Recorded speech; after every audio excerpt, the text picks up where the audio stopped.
एक शाम पत्नी अपने पति से कहती है कि बिरयानी खाने का मन कर रहा है, तो तुम ऐसा करो, बाजार से जाकर बिरयानी का सामान ले आओ, मैं घर पर ही बिरयानी बनाऊंगी और भरपेट सभी लोग खाएंगे। इस बात को सुनकर जो पति होता है वह बाजार जाता है और बाजार से बिरयानी बनाने का सारा सामान लेकर घर पर आ जाता है। उसके बाद पत्नी अच्छी तरह से बिरयानी बनाती है, काफ़ी ज़्यादा लजीज, और उसके बाद पूरा परिवार उसे खा पीकर रात को आराम करने के लिए चला जाता है। लेकिन दूसरे दिन की सुबह जैसे ही 4 बजते हैं तो 4 बजे पत्नी उठकर अपने पति के पास जाती है, लेकिन पति बिल्कुल भी हिलता डुलता नहीं है। इसके बाद जो पत्नी है वो उसे हाथ लगाकर देखती है, लेकिन पति इस दुनिया को छोड़कर जा चुका था। अब यहाँ पर वह चीखने चिल्लाने लगती है, लोगों को जमा कर लेती है। पति के जो परिवार वाले होते हैं वो भी आ जाते हैं और घर के अंदर पूरी तरह से मातम का सा माहौल हो जाता है। पत्नी भी फूट फूट कर रोई जा रही थी और कहे जा रही थी कि अब मेरा क्या होगा। लेकिन तभी जो पुलिस वाले होते हैं उनको किसी तरह से यहाँ पर बुलाया जाता है और पुलिस वाले जब आगे की कार्रवाई करते हैं तो उस पत्नी को ही अपने साथ बिठाकर थाने ले जाते हैं और वहां पर उसे पूछताछ करने लगते हैं। क्या हुआ था ऐसा? क्या बिरयानी खिलाने की वजह से पत्नी को पुलिस पकड़ ले गई? पूरी सच्चाई के बारे में जानने के लिए वीडियो को अंत तक जरूर देखें। नमस्कार दोस्तों, मेरा नाम है जीतू और आप लोग देख रहे हो जीतू देश चैनल। वीडियो को ज्यादा से ज्यादा शेयर करें और चैनल को सब्सक्राइब करना ना भूलें ताकि मेरा हौसला बढ़ता रहे। आंध्र प्रदेश के गुंटूर जिले के एक गांव के अंदर एक व्यक्ति रहा करता है जिसका नाम होता है राजू।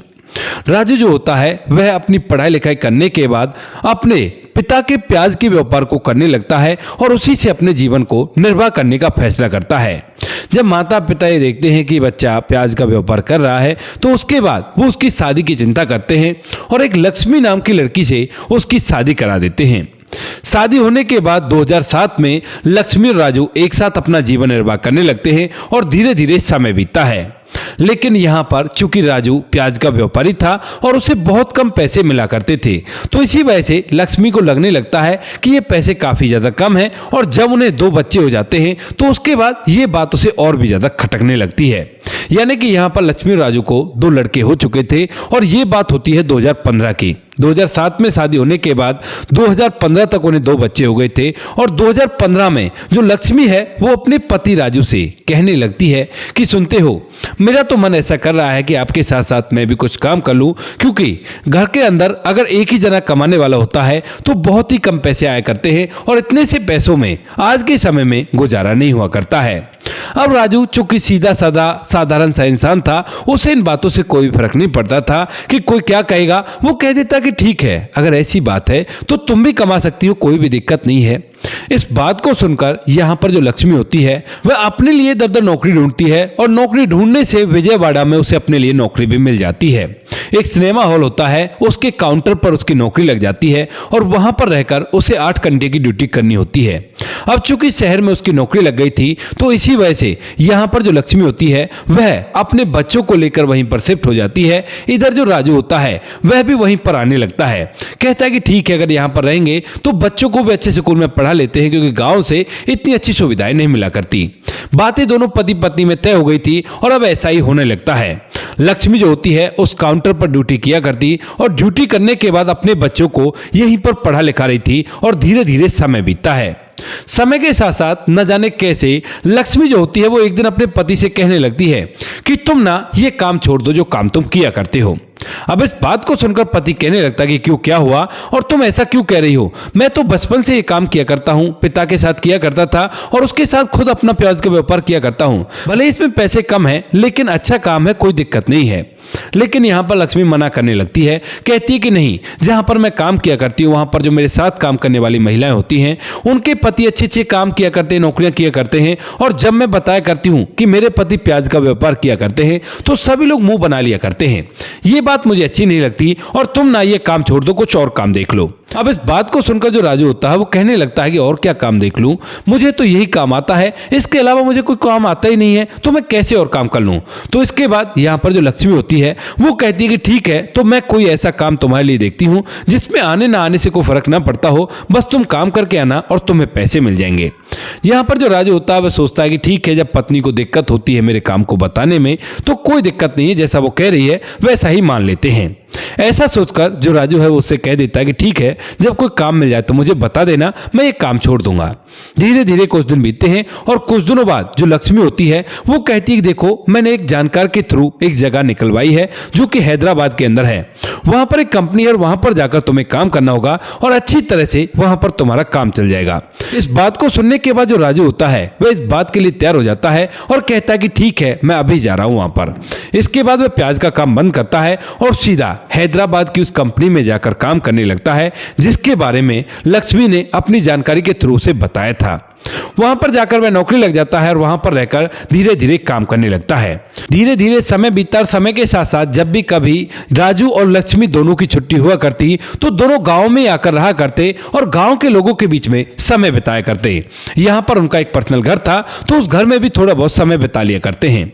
तो ऐसे ही समय बीतते बीतते 2026 की जनवरी आ जाती है और जनवरी में जब बच्चों की छुट्टी पड़ती है, इधर राजू की भी छुट्टी पड़ गई थी और साथ में लक्ष्मी की भी छुट्टी पड़ गई थी। तो उसी दौरान यहाँ पर वो सभी लोग गांव के उस घर में इकट्ठा होते हैं और वहां पर जैसे ही राजू आता है तो आने के बाद दिन होता है 18 जनवरी 2026 का। और 18 जनवरी 2026 को जो लक्ष्मी होती है वो अपने पति से कहती है कि मुझे ना बिरयानी खाने का मन कर रहा है, आप ना मार्केट से जाकर बिरयानी बनाने का पूरा सामान ले आओ। इस बात को सुनकर जो राजू होता है वो उसकी तरफ देखकर मुस्कुराता है और कहता है कि ठीक है, मैं अभी लेकर आता हूं। ऐसा कहकर राजू मार्केट चला जाता है। बच्चे वहीं खेल कूद रहे थे और थोड़ी देर में मार्केट से सामान लेकर वह वापस से अपने घर आ जाता है। घर आकर अपनी पत्नी को बिरयानी बनाने का सामान देता है और उसके बाद जो पत्नी होती है वो बड़ी अच्छी तरह से सलीके से उस बिरयानी को पकाती है। बिरयानी की खुशबू इतनी अच्छी होती है कि जिसे सूंघने के बाद जो राजू होता है वह बड़ा ही खुश होता है और कहता है कि आज तो स्वाद अलग ही है, खुशबू से ही पता चल रहा है। इस बात को सुनकर लक्ष्मी भी मुस्कुराती है और उसके बाद पूरा परिवार बैठकर एक साथ बिरयानी खाता है और बिरयानी खाने के बाद सभी लोग अपने अपने कमरों में सोने के लिए चले जाते हैं। यानी कि बच्चे तो अलग कमरे में सोने के लिए चले गए थे, इधर पति पत्नी दूसरे कमरे में सोने के लिए चले गए थे।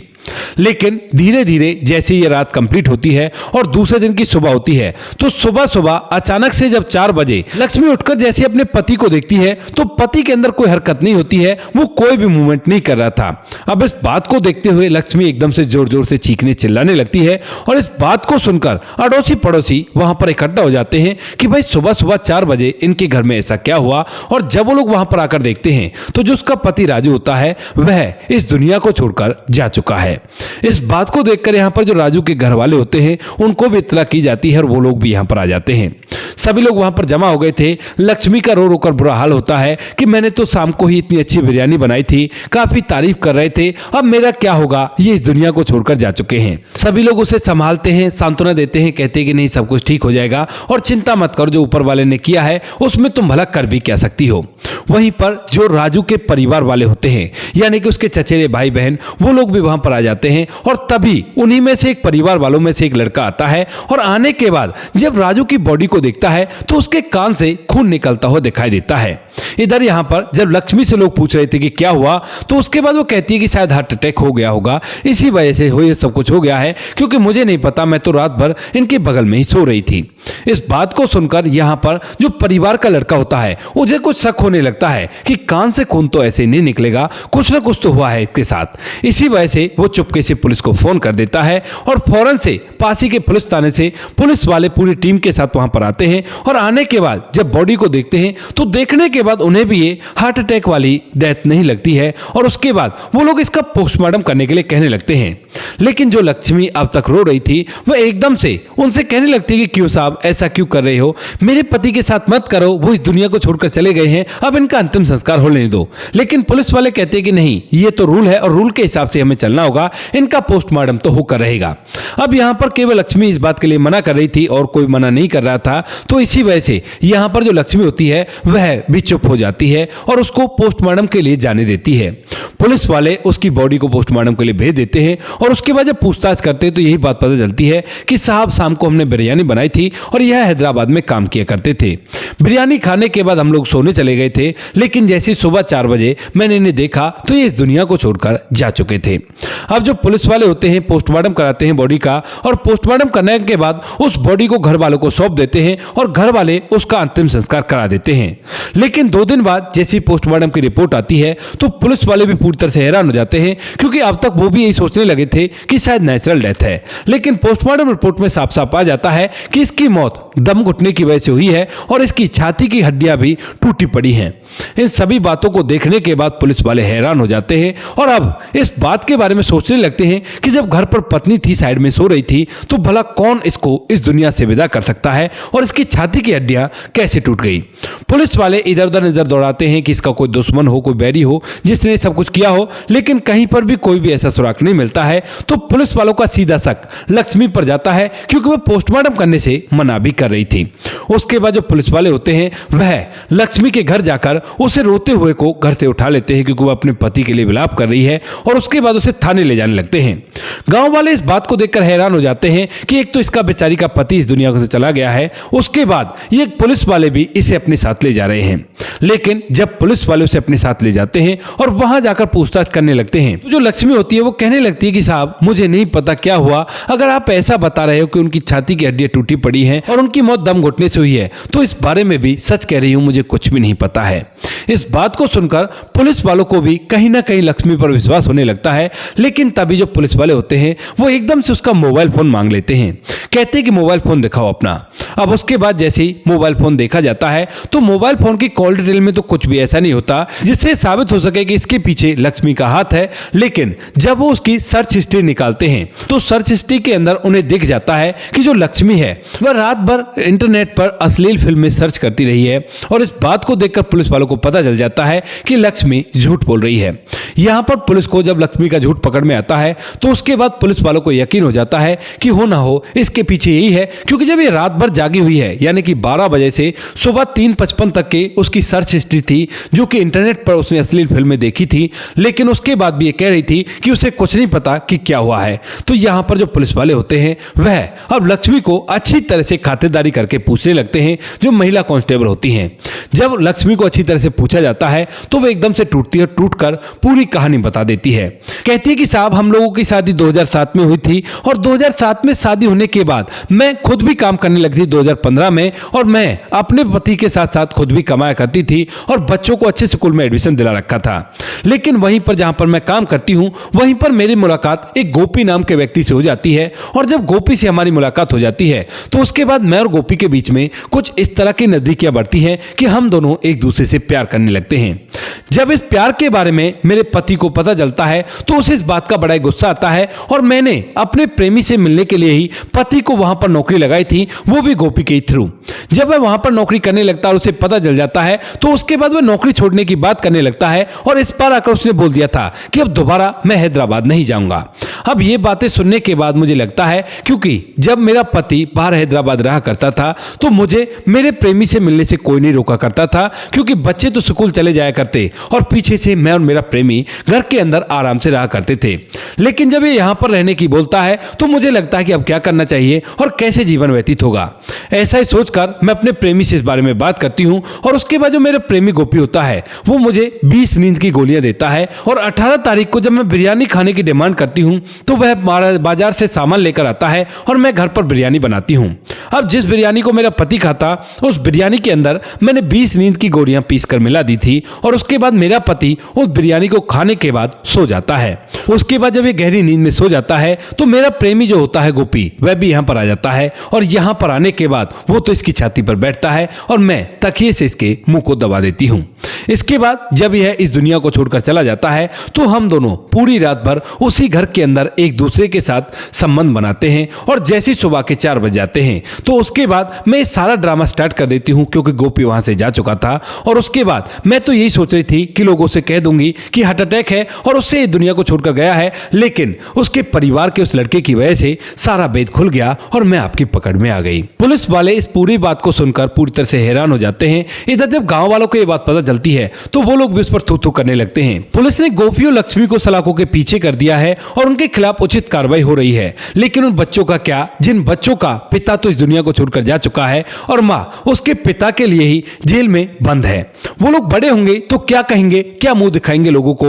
दोस्तों, ये थी आज की कहानी। आपको जैसी भी लगी हो कमेंट सेक्शन में बता देना।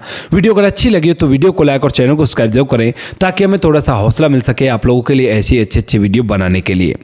इन कहानियों को सुनाने का उद्देश्य किसी को परेशान करना बिल्कुल भी नहीं है। ये कहानी आपको इसलिए सुनाई जाती है ताकि आप लोग इन कहानियों में से कुछ ना कुछ सीख सको और अपने जीवन में उस चीज को अप्लाई कर सको। अब बारी आती है हमारे कुछ प्यारे सब्सक्राइबर के जो हमारी वीडियोस पर बहुत अच्छे कमेंट भेजा करते हैं और जिनके कमेंट देखने के बाद हमें बहुत ज्यादा मोटिवेशन मिला करता है। हमारे साथ है सुजीत कुमार जी जो लिखते हैं कि नमस्कार भाई साहब, राधे राधे, गुड मॉर्निंग, कैसे हो आप? बहुत अच्छी कहानी लगती है आपकी, सीख देती है बहुत। ठीक है, आपकी कहानी नमस्ते। तो सुजीत कुमार जी आपका तहे दिल से धन्यवाद। आगे हमारे साथ है समाधान पाटिल जी जो लिखते हैं कि नमस्कार भाई साहब, कैसे हो आप? समाधान पाटिल जलगांव महाराज से। तो समाधान पाटिल जी हम तो ठीक है, आप सुनाइए। साथ में हमारे साथ गणेश कुमार जी जो कि जिला प्रतापगढ़ उत्तर प्रदेश के रहने वाले हैं। तो गणेश कुमार जी आपका भी तहे दिल से धन्यवाद। आगे साहब सिंह सरदार जी जो कि जिला बिजनौर से हैं और हमारी हर वीडियो को ज़्यादातर अपना प्यार दिया करते हैं, लेकिन काफ़ी दिनों बाद इनका कमेंट देखने को मिला है। तो साहब सिंह सरदार जी कंटिन्यू रहा करें। आगे हमारे साथ मुनमुन श्रीवास्तव जी आपका भी तहे दिल से धन्यवाद। आगे हैं सपना दे जी आपका भी तहे दिल से धन्यवाद। ओम प्रकाश जी हैं, ओम प्रकाश जी आपका भी तहे दिल से धन्यवाद। प्रवीण बघेल शिवपुरी से हैं, लिखते हैं जय हिंद जय भारत। तो प्रवीण बघेल जी आपका भी तहे दिल से धन्यवाद। ओम प्रकाश जी दोबारा से राम राम जीतू भाई जी, कैसे हो आप? तो ओम प्रकाश जी हम तो ठीक है, आप सुनाइए आप कैसे हो? प्रवीण बघेल जी ने दोबारा से कमेंट किया है। राधे श्याम जी हैं, राधे श्याम जी आपका भी तहे दिल से धन्यवाद। बाकी जो लोग रह गए हैं वो लोग बुरा न माने, आने वाली किसी वीडियो में आप लोगों के नाम भी आ जाएंगे। आप लोग इसी तरह से हमें सपोर्ट करते रहिए और हम आपके लिए ऐसी अच्छी वीडियो लाते रहेंगे। मिलते हैं किसी नेक्स्ट वीडियो नए टॉपिक के साथ, तब तक के लिए जय हिंद जय भारत, जय हिंदुस्तान।